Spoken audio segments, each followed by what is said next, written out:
Hi everyone and welcome back sa ating YouTube channel, and for today's video, we will be doing a photo shoot ideas at home.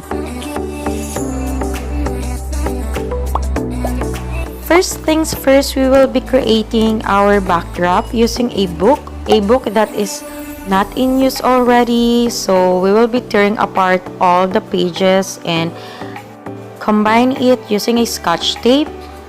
And the size would be based on the height of your subject.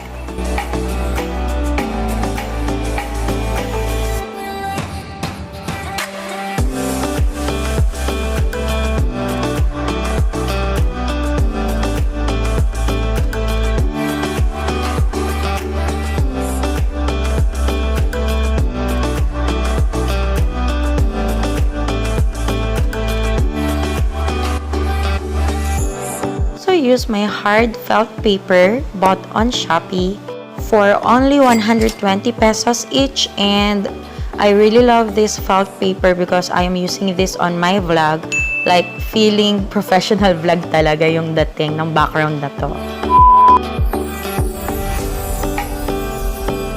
Since this week is her birthday, my sister and my cousin's birthday, so naisipan kong bigyan sila ng birthday shoot.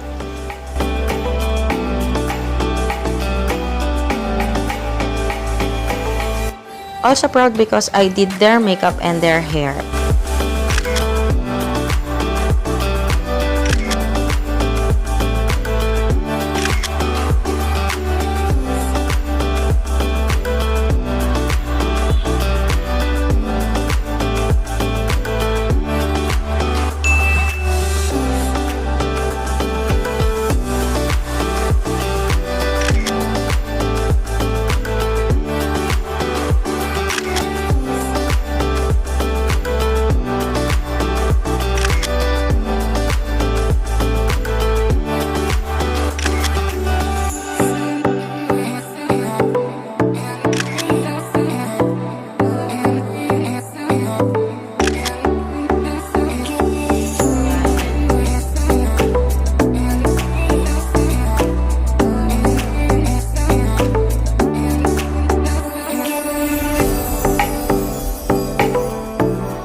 So that's it on how we did their birthday photo shoot at home. So sobrang dali lang guys. Kailangan mo lang ng espasyo, kailangan mo lang ng lumang libro, and the camera, and the Lightroom of course.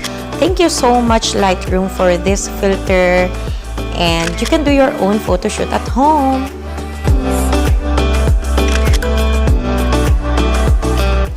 If you like this video, don't forget to give it a thumbs up, share the video, and kung bago ka pa lang sa ating YouTube channel, don't forget to subscribe and click the bell button as well para updated kayo sa next videos to come.